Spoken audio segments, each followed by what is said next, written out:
All right, folks, let's get started. Good afternoon. I'm Kevin McLean. I'm with Masters Insurance Group in Westerville, Ohio.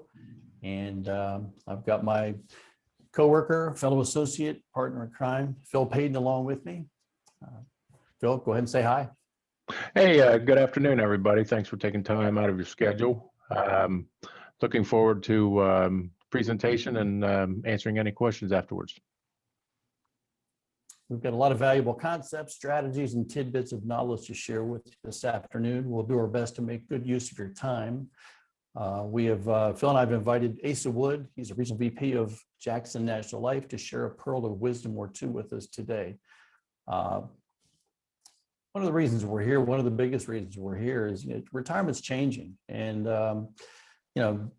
way back in the Wayback Machine in 1939, when FDR was president, the Fed introduced Social Security Administration. It was an effort to guarantee that Americans would have at least some form of retirement income after retiring at age 65. Take a guess what the life expectancy was in 1939 of a man in the United States. If you guessed 67, you're right. Again, things have changed a little. We're all expected to live much, much longer than just a few years after we reach 65, and almost all of us are envisioning our Social Security benefits as a pretty big part of our retirement story. But it's a role that will differ dramatically from how it was originally intended to work for us. So, in a recent survey from the AARP, 59% of those polled by them said that their income for retirement was only somewhat likely or not likely at all to take care of things. So that's why we decided to bring Asa on board with us to, again, share some pearls of wisdom. And without further ado, I'm going to turn things over to him. Asa Wood. Thank you, Kevin. Thanks for everyone for joining me. Well, my backdrop is beautiful. I'm actually looking out the window of a bright blue Columbus day, and we were just talking about how the snow knocked down one of my front yard trees. So the unpredictability is the predictability of Ohio weather. I think we can all agree. I'm originally a Denver native, and I'm used to that growing up in Denver. My wife and I got married on June 1st, and it had snow 3 days before we got married. So I guess this is still nothing but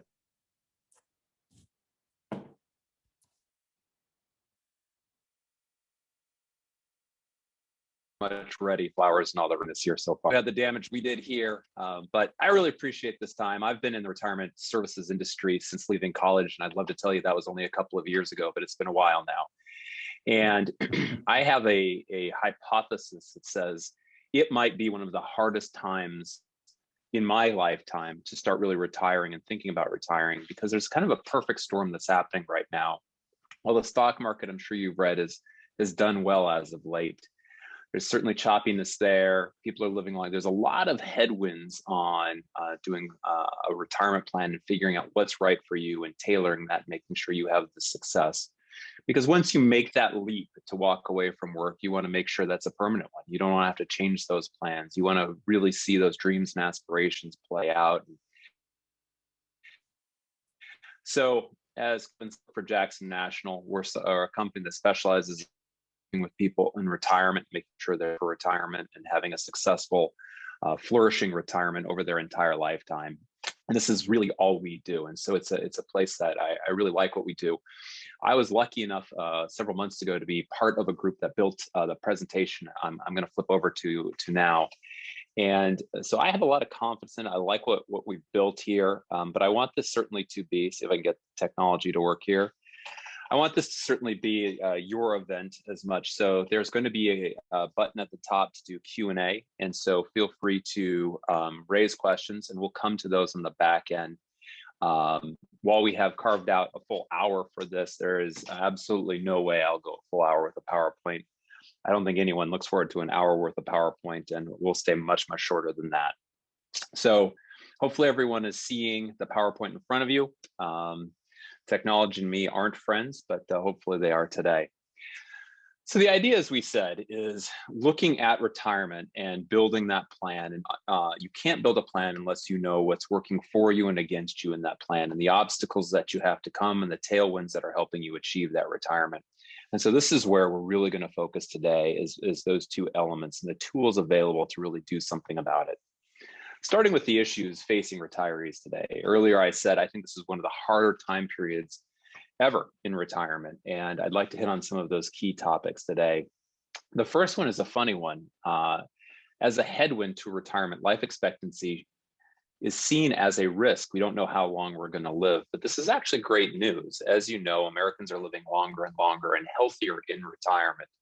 The retirement we think of back in the days from Andy Griffith's show and things like that, where people are retiring at 60, but not living much longer and being very sedentary. Today, retirement is much, much different. People are not just living longer, they're living healthier and active and doing a lot of the things that they want to in retirement. That's great news. And as I think about longevity, what we've seen is there's a good chance that many people will hit over the age of 90 in retirement. Not many people anticipate that. Here you see a great chart that describes that very thing. The average male in the United States will live 19 years in retirement, and 1 out of 3 65-year-olds will live past the age of 90. So if you think you have a dinner party and you've got 3 couples there, that means 2 of those people at your dinner party are going to live in excess of age 90. If we're retiring at 65, and many people are retiring even younger than that, you're seeing people looking at a 25 plus year retirement. And so that requires a lot of planning and a lot of thought so that those full 25 years or more look just like the way you want. I look at life expectancy and I even anticipate, I'm no expert on this front, but I anticipate that number actually stretching out further and further. Certainly the pandemic has hit the American health system in a very powerful way, and a lot of people have been sick and a lot of people have passed away tragically. At the same time, within that, I try and find that silver lining. What isn't getting talked about enough is the miracle of medical science in the United States. We not only saw this pandemic, but in just 3 months, Moderna went to trials testing a vaccine that is now being implemented and saving the lives of lots and lots of people around the world. In just 3 months, we had a vaccine. And a couple months later, we had 2 other vaccines already going to trial. That's how quickly we were able to tackle that. If you extrapolate that over a 25-year retirement, what are some of the things that are causing us to die earlier than we want? And are we going to be able to overcome those over the next 25 years? I'm massively optimistic on this, but it does mean we have to plan for it. Another area that we have to plan for as you're living longer is the cost of goods and services as we live. That's oftentimes talked about inflation, and I'm sure you've heard that word, but inflation in the United States has been broadly something under control. And so we've seen the cost of goods and services grow, but not rapidly. However, the cost of your retirement might be growing faster than you realize. And so here's the way we took kind of a snapshot on where healthcare costs, kind of that mandatory expense in retirement, what that can cost people. And you can see in the 70s, it cost very little to get health insurance. And now you can see, fast forward, it's costing much, much, much more for people to get that same level of coverage. At the same time, I also like to think of retirement not just as the expenses we have to pay, but the expenses we choose to pay. And Disney World is a great proxy of that. If you want to take the grandkids and do something fun down in Orlando, the costs there have surged much faster than the typical number we talk about for inflation. In 1971, when Disney World opened up, you can see the cost of admission is $3.50. Today, it's over $125 to get an individual in for one day. And I'll tell you, having gone not too long ago with my family of 3, a bottle of water is more than that $3.50 to get in the door. It costs a bottle of water is a lot more than that today. So that to me is the inflation that we have to prepare for as we live longer. Furthermore, we know that markets and investing can be a volatile and risky proposition. If only all we need to do is look back. I'm old enough to remember the 2000 market crisis. I can remember 2008 and the banking crisis there. But shoot, if you look just a year ago, March and April, as the pandemic really started, we saw some of the fastest declines in market history. The S&P 500, an index that tracks the largest companies in the United States, declined almost 35% in a matter of weeks last March. These are some of the headlines from that time period. The Dow dropped 7% and the fear gauge spikes. We're back in a bear market. People fear market crashes more than they have in years, and recession fears grow as Wall Street investors brace for a wild week. This is what can happen. And it's not just that markets are volatile, it's your emotions during that volatility. Retirement is something where you're not watching your portfolio, you're not watching your bank account every day to make sure you're making the right decisions. But volatility can make you really a nervous investor. And there's a lot of studies that have been shown at how Americans, how individual investors, when you become nervous, you end up making decisions that have lasting negative ramifications because you time those out of fear rather than logic and prudence. And so volatility isn't just the sell-off of the market, it's oftentimes the individual's response to that volatility. This is the one that I think is actually the silent one that most retirees I work with don't understand because it seems like it's a good thing. What we've seen is interest rates drop massively over the last 20, 30, and 40 years. Back in 1980, as you can see, a CD was paying 18.65. I'm old enough to remember back when I grew up in Colorado Springs. I can still vividly tell you right on Colorado Springs on Pikes Peak Avenue, downtown Colorado Springs, my mother and I walking out of the bank, and I was carrying for her when I was in elementary school, a toaster oven that the bank had given my mom for opening up a bank account. As you know, interest rates have fallen, things have changed a great deal. I didn't understand why the bank was giving us a toaster oven then, and I don't understand why now you have to bring a toaster oven just to open up a bank. But what you've seen is interest rates getting so low. CDs at 18% in 1980, and last October they were as low as 0.12%. Just a staggeringly low, almost insignificant number. Same thing with treasuries, and treasuries are a great way of thinking about what mortgage rates are. The good news is falling treasuries mean it's been cheaper and cheaper to refinance and buy a new home and do all the things that we aspire to. The flip side of that is those low yields, those low return CDs, bonds, those are oftentimes a key piece of a retiree's portfolio. People buy bonds in retirement because they want to make sure their money is protected and safe. And while bonds can still provide that, their low return, their low yields mean it's much harder to live off of that asset. While we're getting safety, we may be getting safety at a steep cost because it's not keeping up with inflation and our spending needs.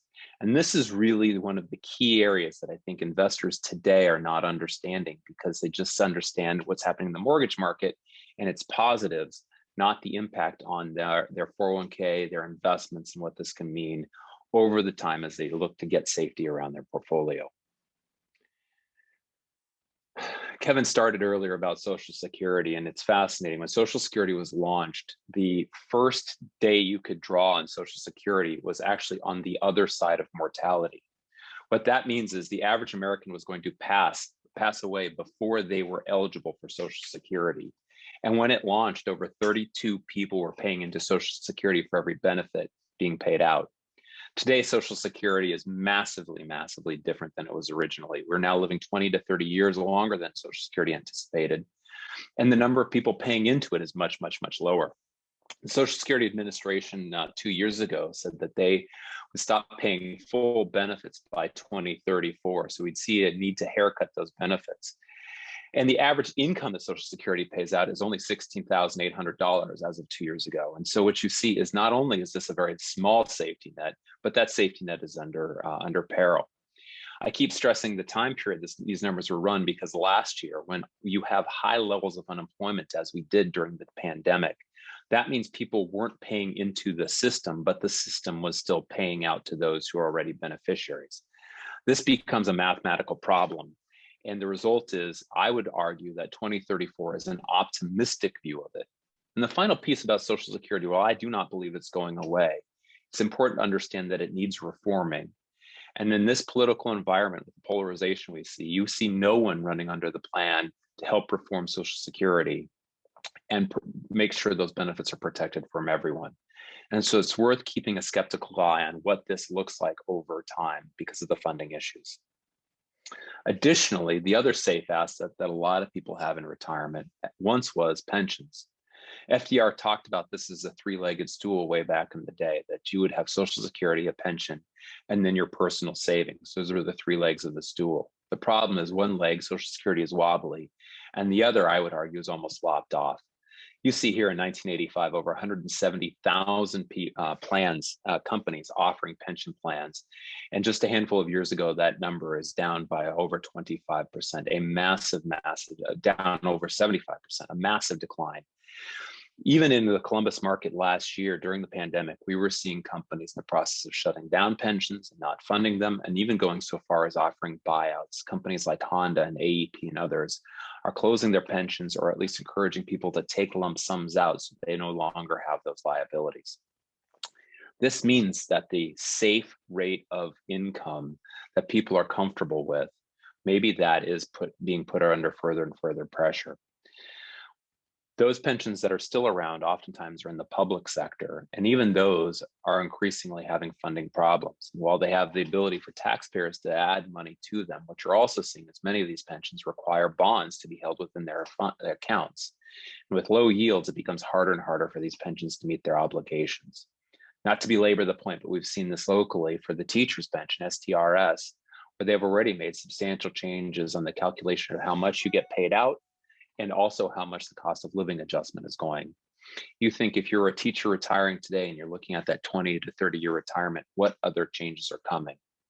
Certainly, it's nice to have that guaranteed cash flow that pensions offer, but it's also important to understand that it may not look exactly as you planned by the time you retire. As I mentioned earlier, retirement oftentimes was that three-legged stool: savings, Social Security, and pension.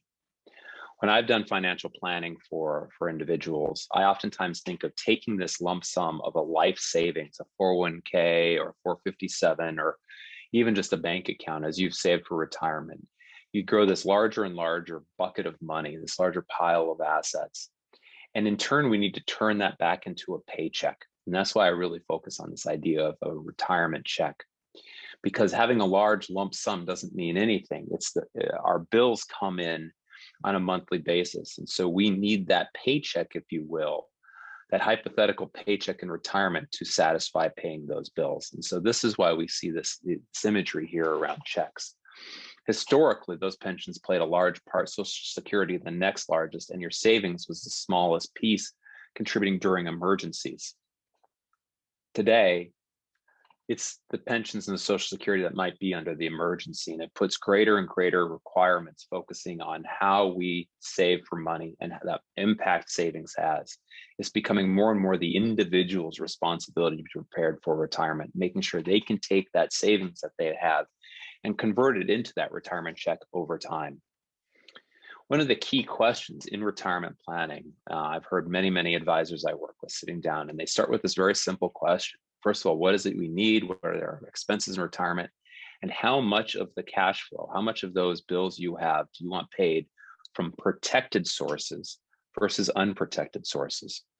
Social Security and pensions can be protected sources. But if that individual savings amount, if that is unprotected, what risks does that propose to retirement? It's an important question to think as you ponder how you want your retirement to look. How much is protected versus unprotected? And this is what I mean by unprotected. Could your check be put at risk? So what we have here is a chart that actually comes from an article in the Chicago Tribune many years ago that questioned whether you needed any kind of protection in retirement. And it showed a portfolio that had 70% of it invested in the stock market and 30% invested in bonds. We put $100,000 in. We were taking a 4% withdrawal on that money for over 15 years. It started in 1997 in the Tribune's article. And as you can see, it survived the market crisis of 2000, big drawdown there. You can see 2008 again. But because that 70% in stocks and 30% in bonds performed well enough, after a 15-year retirement, you see that the portfolio, the investments, despite those withdrawals, finished higher than you started. This is a great story. This is the retirement we all want. We want to see our money survive. Even during those times of volatility, if you had just stayed invested in that portfolio, it would have worked fine. And I don't dispute any of those numbers. But it's also important to understand in retirement, one of the few things you can control is what your investments do after you retire. And timing matters. In real estate, they keep saying location, location, location. Retirement, it oftentimes is timing, timing, and timing. Here's what I mean by that. That same client, if they had delayed their retirement by just 3 years and started not in 97, but started in 2000, handed their papers, they walked out the door, and suddenly the tech bubble popped. You see the portfolio very quickly declining. And even if they stayed within that 70% stock portfolio, despite the big drawdown, even though their $100,000 was barely $65,000, it eventually recovered a little bit, but not all the way to the peak. And then the '08 housing crisis hit. And at this point, you're starting to question, you're 10 years into retirement. You've seen your portfolio now down 40% from the peak. And you're wondering if your 4% is actually going to cover your bills. You're 10 years older, your resume is 10 years older, and it's not really feasible to go back to work. And so you start to spend less.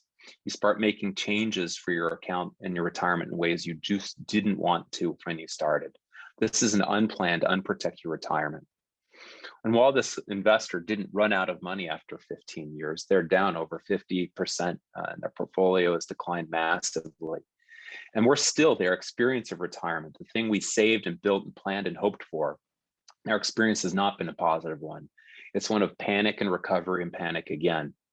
And so they're holding, they're nervous. This is not the retirement we want, all because of the same investment portfolio being withdrawn upon just 3 years apart from the first one. The good news is this: history has been on your side. Historically, being an investor, being a savvy investor and investing for the long haul, as most retirees should do, has worked in your favor.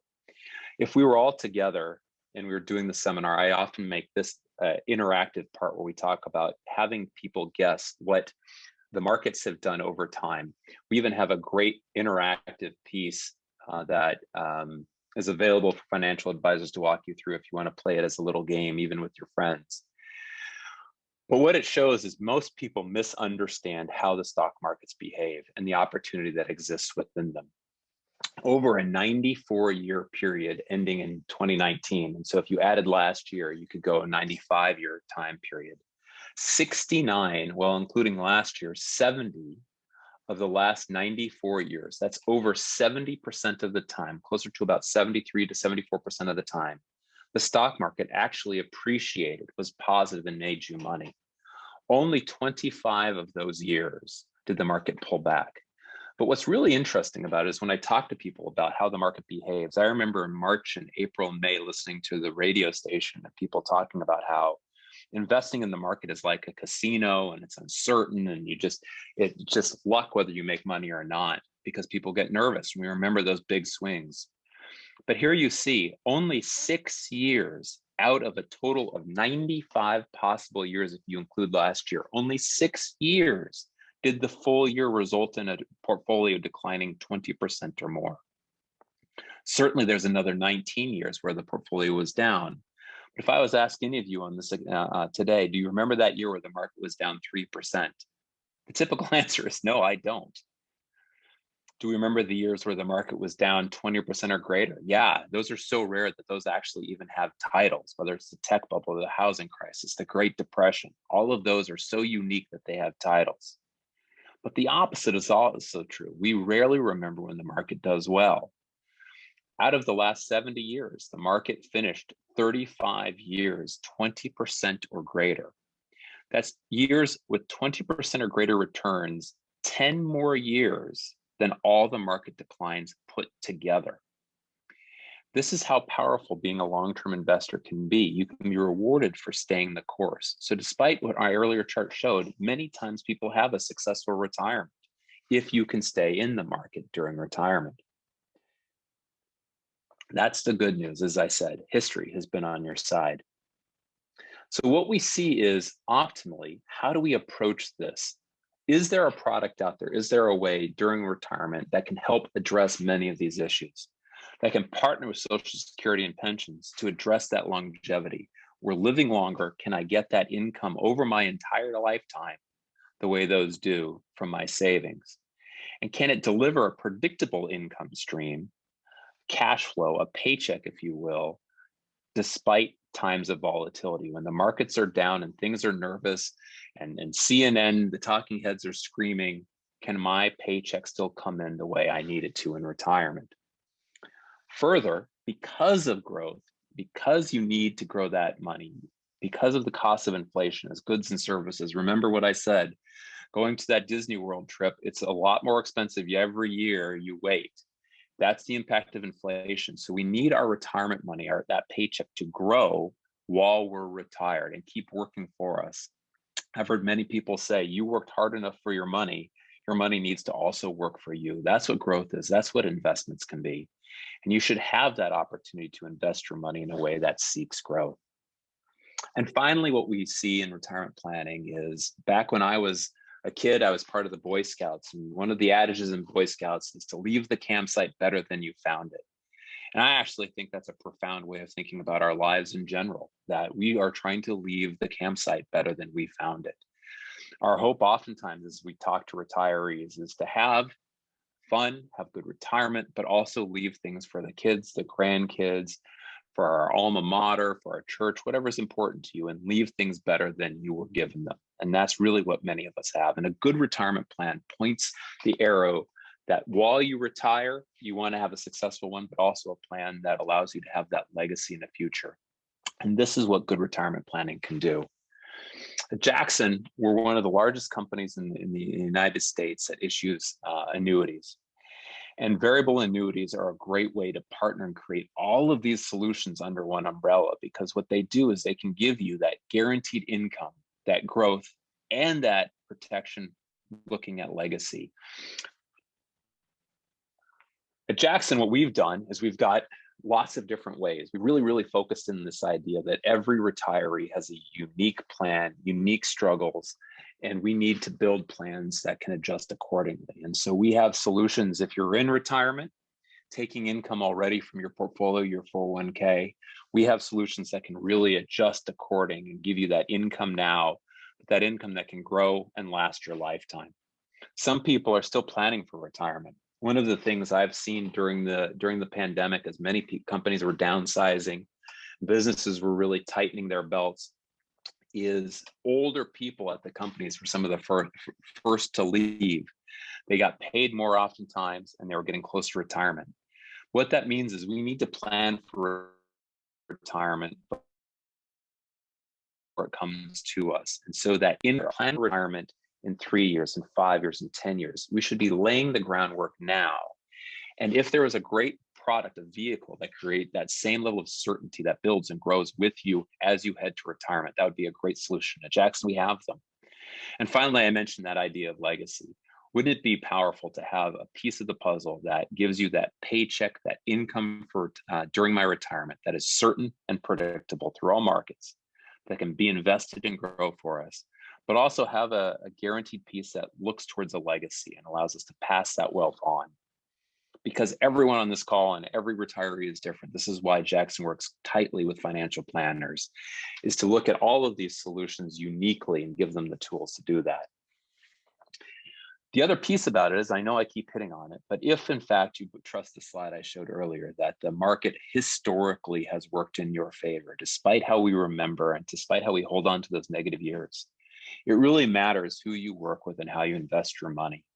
And at Jackson, we've got over 80 investment choices within our annuities with money managers. Many of you have within your 401ks and your 457s, names that you're familiar with, whether it's American funds, whether it's PIMCO, whether it's Lord Abbett or Wellington or Vanguard, T. Rowe Price, MFS. Over a third of our portfolios are even passively managed like Vanguard offers, and indexes to keep the cost very low. One of the things I like to do is to show off just a little bit. And this is straight from our website, and you can find it under jackson.com.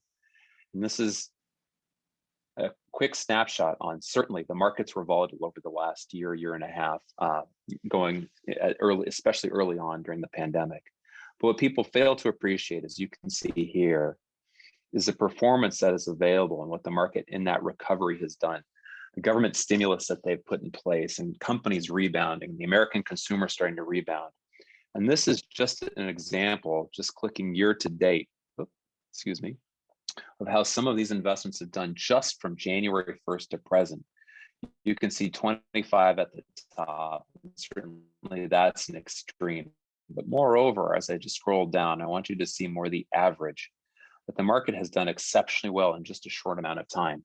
Going further back, if you look at the 1-year number, numbers become even more telling. That over the last year, you have investment choices, and certainly very few people have 100% of their money in any one of these, but more it's the snapshot. My father-in-law is an expert fisherman who lives on the Arkansas River in Colorado, and he was blessed with 3 daughters who none of which cared for fishing. And so when I became the first son-in-law, he tried to teach me to fish. And frankly, his daughters have more fishing skills than I do. And in the end, years and years ago, he gave up and took me to a stocked pond. And that stocked pond was my favorite place to fish because there was certain to be fish there. If you just stayed long enough, you would catch something.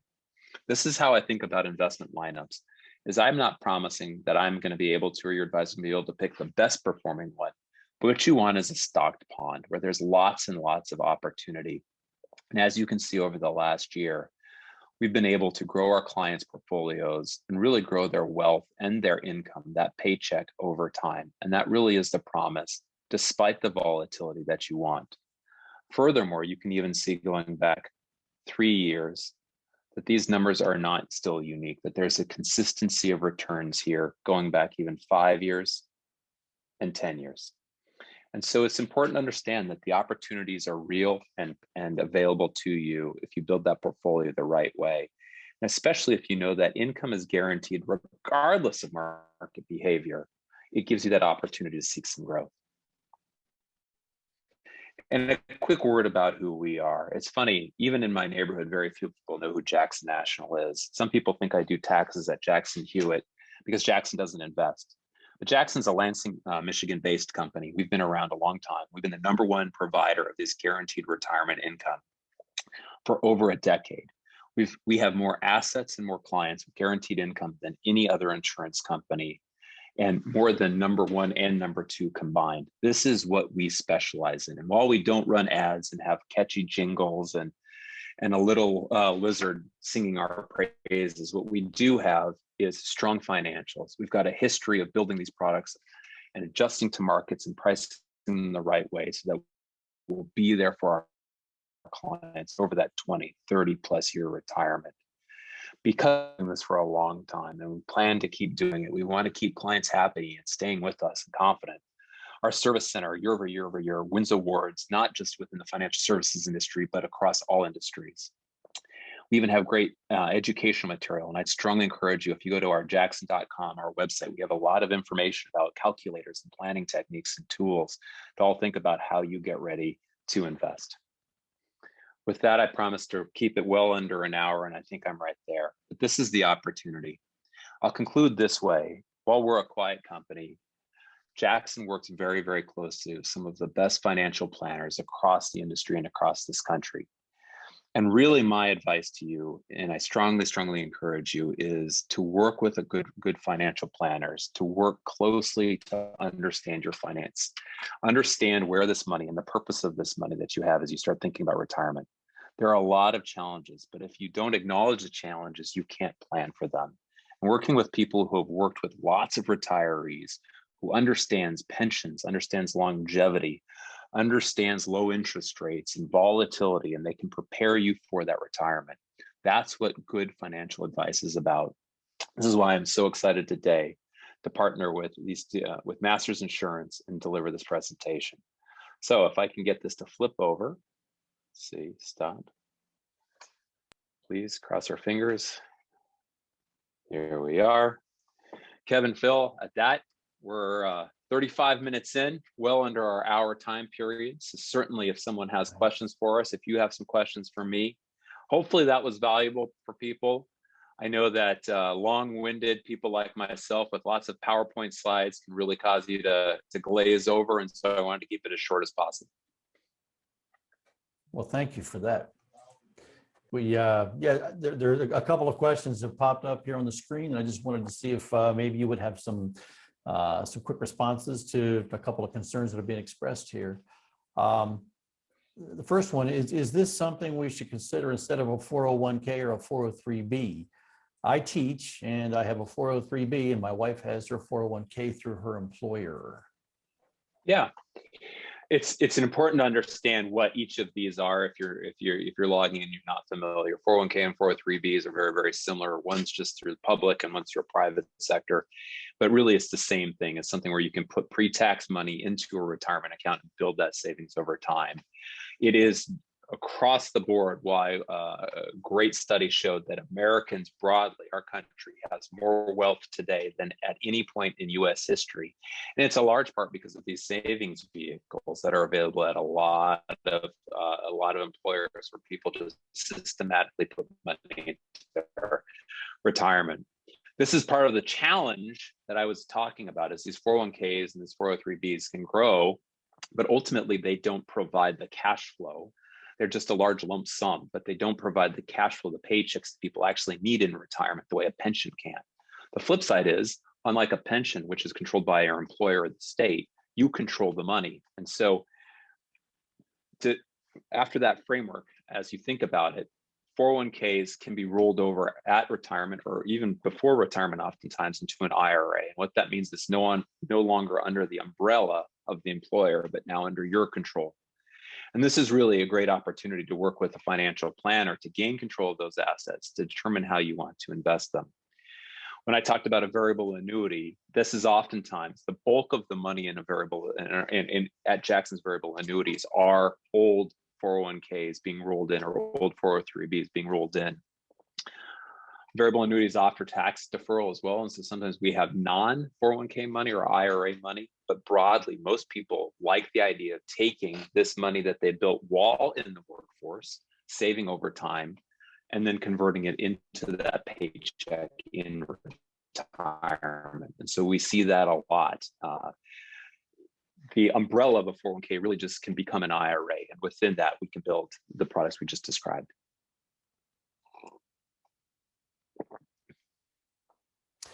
Here's another one. I have a Roth IRA along with my 401k through my work. Will an annuity work with either one of these better than the other? Yeah, that's a great question. You're hearing more and more about Roths. For those people who aren't familiar, Roth is a way of saving money, but you pay taxes now so that when you take the money out of the account, you're not paying taxes on both what you put in or the growth. And so instead of deferring the tax bill the way a 401k might, where you don't pay taxes until you take it out, Roth pays the taxes early so you don't have that tax later. That is a very complicated question to actually answer, because what you're looking at now is you want to start doing both income planning. You want to do some projections around taxes based on how much money you're going to take out, what your net worth is, and kind of trying to project out where tax policy is going to be. So it's hard to give a very specific answer on this is better than this. It really is a case-by-case scenario. I've worked with some people who are thinking about using Roths and they just didn't make sense at all because of their income levels. For other people, funding a Roth can make a lot of sense. And one of the products we have gives a guaranteed income and a death benefit. And using a Roth within that structure, you're taking income for the rest of your life that is not taxable at all. And then that death benefit goes to your family, not taxed. And so biting that tax bullet early sometimes can make a lot of sense and really have deferred value over time. But this is a really classic example. You need to work with someone who really understands this. I know Kevin and Phil both do, and we've talked about this in the past, of that idea of the tax planning piece, the income planning piece, the asset, how you're going to invest the money and building that up and the cash flow that generates. It's going to be different for every person. I really don't mean to sound like the speaker who dodges and a politician who won't answer any questions, but more really is case by case by case. But it's a great question, really worth thinking about. Very few people talk about Roths, and I think more should. Well, why don't we wrap up? It's 12:42 according to my clock on my computer. Again, I want to, Asa, thank you for your time. Phil, thanks for joining us. All of our attendees, by all means, we're just thrilled to pieces that you're here. Phil and myself will be reaching out to you just to kind of follow up and see if there's anything further that we can offer in the way of product knowledge, all the above. We're always available. We've got people like Asa that we can rely on for backup if there's complicated questions. But take the time, give some thought to what we've covered here. Like I said, we'll follow up. And we'd love to talk to you. We're looking forward to hearing with you, looking forward to working with you. Thanks again for your time. I'd like to thank Asa as well, and thank everybody for attending. And like Kevin said, we can follow up with you if you have any more questions. Fabulous. Thanks both for having me. And I'll tell you, I'm just thankful that the Wi-Fi held out and this was able to work as effortless and seamless as we needed. All of us have been on Zooms with dogs and sirens and all the rest of the seems to be enough. So great to have you have or your clients. Let us know. Thanks for joining us from the Tiki Bar. We really appreciate that, Asa. I gotta go before the pool cools down. So good seeing y'all. Have a great afternoon, everybody. Thanks again. Bye-bye. Thanks.